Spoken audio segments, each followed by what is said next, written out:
আমরা বুকে হাত দিয়ে বলি, এই মসজিদকে আমরা খালি রাখবো না, এই মসজিদকে আমরা সব সময়ের জন্য 5 ওয়াক্ত মুসল্লি দিয়ে ভরপুর রাখার চেষ্টা করব। আর আমাদের মসজিদ সব সময় কান্না করছেন, টাইমে ঠিকভাবে আজানও হচ্ছে না, আর আমরা মসজিদের পেছনে বড় দরদি দেখাচ্ছি। তাই আমার গ্রামবাসী ভাই ও আব্বা সকলের উপর যিনাদের নামাজ ফরজ হয়ে গেছে, সাবাল্যক থেকে নিয়ে মৃত্যু পর্যন্ত আমাদের সকলের যিনাদের নামাজ ফরজ হয়েছে, আজ সেই নামাজকে আমরা কদর করব, নামাজের আমরা হেফাজত করব, নামাজকে আমরা সঠিকভাবে আদায় করার চেষ্টা করব। আল্লাহর নবী সাল্লাল্লাহু আলাইহি ওয়াসাল্লাম বলে দিয়েছেন যে মান তারাকাস সালাতা মুতাআম্মিদান ফাকাদ কাফার, যে ব্যক্তি সুস্থ মস্তিষ্কে সুস্থ শরীরে তার জ্ঞানের কোনো অসুবিধা নেই, সমস্ত দিক দিয়ে সবল, সেই ব্যক্তি যদি নামাজকে নষ্ট করে, এক ওয়াক্ত নামাজকে নষ্ট করার জন্য আল্লাহর নবী সাল্লাল্লাহু আলাইহি সাল্লাম বলেছেন তার নাম কাফিরদের সিরিয়ালে লেখা হয়। মান তারাকাস সালাতা মুতাআম্মিদান ফাকাদ কাফার, যে ব্যক্তি ইচ্ছাকৃতভাবে নামাজকে ছেড়ে দিল তার নামটা কাফেরদের সিরিয়ালে লেখা হয়। আজ আমরা চিন্তা করি একটু যে আজ মসজিদ আজান হচ্ছে, আমার শরীরের কোনো সমস্যা নেই, মসজিদের মেহরাবের সম্মুখে চায়ের দোকান, এদিকে জামাত চলে, আর এদিকে 10টা মানুষ যদি মসজিদে জামাতের সাথে নামাজ পড়ে আর 10টা মানুষ চায়ের দোকানে যায়, তিনাদের উপর কি নামাজ ফরজ নাই? তাহলে ওই হাদিসটার উপর নজর করে আমাদের কোন হালাত, আমরা কোন জায়গায় পৌঁছাই আমাদের মাথায় ঢোকে না। আমরা দাবিদার ইমানদার, আমরা দাবিদার মুসলমান, কিন্তু আমাদের মাথায় ঢোকে না। তাই কান খুলে শুনে নি, আমরা জানি বলবো যে নামাজকে আমরা অবহেলায় নষ্ট করব না। আমাদের মধ্যে কিছু মানুষ রয়েছে যে রমজান মাস আসলে মসজিদকে ভরপুর প্যাকট্যাপ করে দিই, মুসল্লি দেখে দিই, আর খুব আমরা আনন্দ উৎসব করি যে দেখুন আমাদের মসজিদে মুসল্লি ভরপুর। আরে আমি বলি, আল্লাহ তাবারক ওয়া তাআলা কি রমজান মাসের জন্যই নামাজ ফরজ করেছে তিনাদের উপর, না 12 মাসের জন্য নামাজ ফরজ করেছে?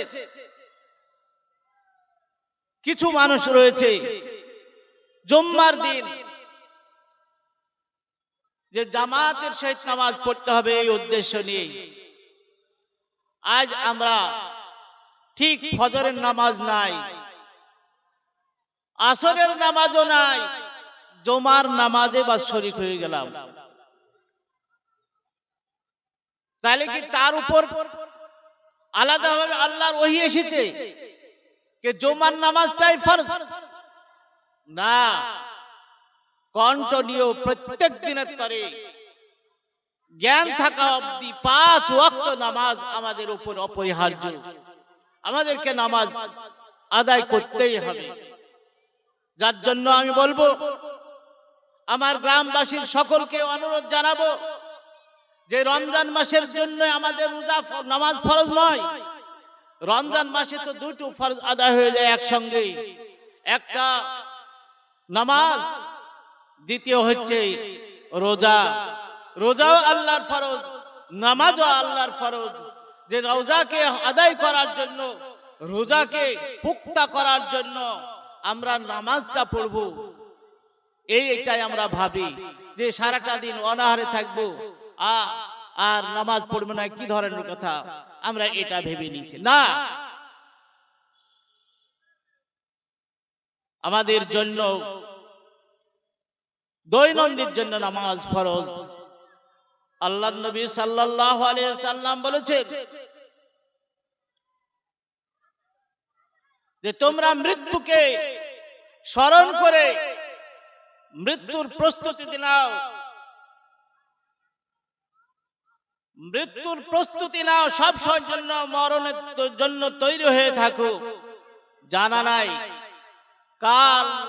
কার কোন মুহূর্তে মৃত্যু ঘটে যাবে, এটা আমরা কেউ জানি নাই।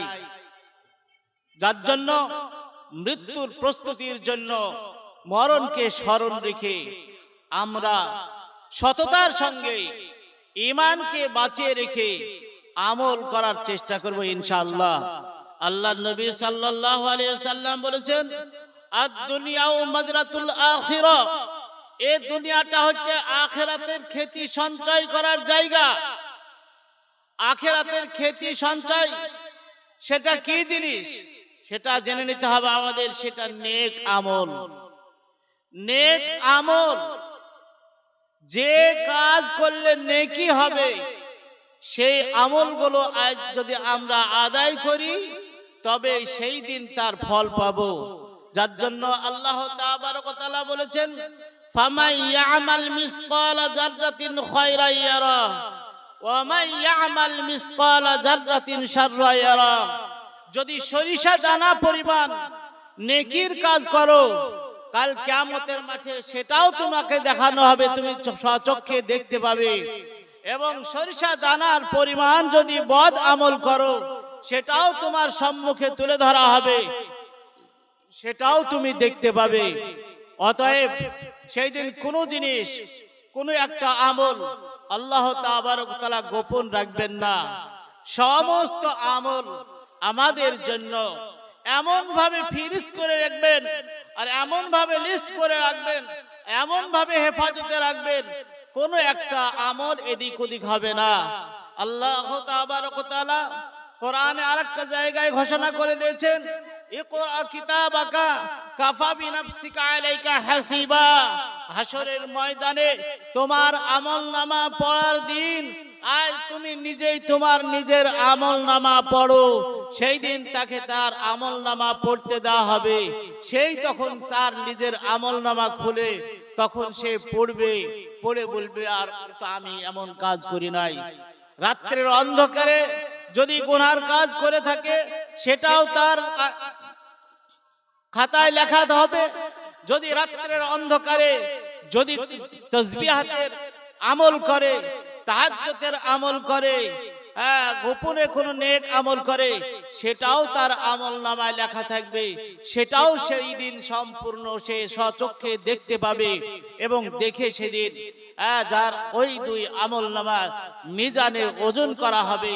যদি নেকির পাল্লা ওজনে ভারী হয়ে যায় তবে আল্লাহ তাবারক ওয়া তাআলা ফয়সালা দিবেন, এই ব্যক্তি জান্নাতি। ফেরেশতা মণ্ডলী তাকে নিয়ে গিয়ে জান্নাতে পৌঁছে দিয়ে আসবেন। আর যদি বদ আমলের পাল্লা ভারী হয়ে যায় আল্লাহ তাবারক ওয়া তাআলা ফয়সালা দিয়ে দেবেন, এই ব্যক্তি জাহান্নামী। তাকে হাকাতে হাকাতে নিয়ে গিয়ে জাহান্নামে নিক্ষিপ্ত করবেন।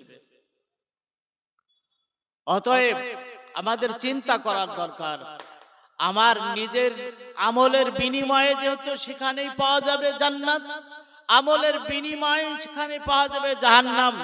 অতএব সে আমল যদি আমি নিজেই, আল্লাহর নবী সাল্লাল্লাহু আলাইহি সাল্লাম বলেছেন আদ-দুনিয়াউ মাযরাতুল আখিরা, দুনিয়াটা আখিরাতের খ্যাতি সঞ্চয় করার জায়গা। যেমন আমরা নিজের সংসারের উন্নতি করার জন্য জমি জায়গা টাকা পয়সা ব্যাংক ব্যালেন্স করে জমা রেখে সংসারের উন্নতি তৈরি করছি, মানুষে খুব প্রশংসা করছে, সেই টাকা দিয়ে আমরা মানে সংসার চালানোর পর উদ্বৃত্তি টাকা দিয়ে আমরা হজ করে আসছি, বিভিন্ন রকমের রাস্তায় খরচ করছি টাকা অর্থ থাকার কারণে। ঠিক ওই রকম যদি আমি নেক আমলের পাহাড় দুনিয়ার বুক থেকে নিয়ে যেতে পারি, হ্যাঁ, ঈমানের সহিত, তার বদৌলতে আল্লাহ তাবারক ওয়া তাআলা আপনার আমার পর সন্তুষ্ট হয়ে জান্নাতের ফয়সালা করে দিবেন। আর আজ আমরা যদি নেক আমল না করি, ঈমানকে যদি বিক্রয় করে দিই, নামাজকে যদি ছেড়ে দিই, দুনিয়ার পরে যদি ঝাঁপিয়ে পড়ি, তাহলে আমাদের নেক আমল আসবে না, হবে না। তখন আমরা বদ আমলের দিকে আমাদের আমল নামায় বৃদ্ধি পেয়ে যাবে। যখন এই বদ আমল বৃদ্ধি পেয়ে যাবে, তার ফয়সালায় আল্লাহ তাবারক ওয়া তাআলা আমাদের জাহান্নামী করবেন।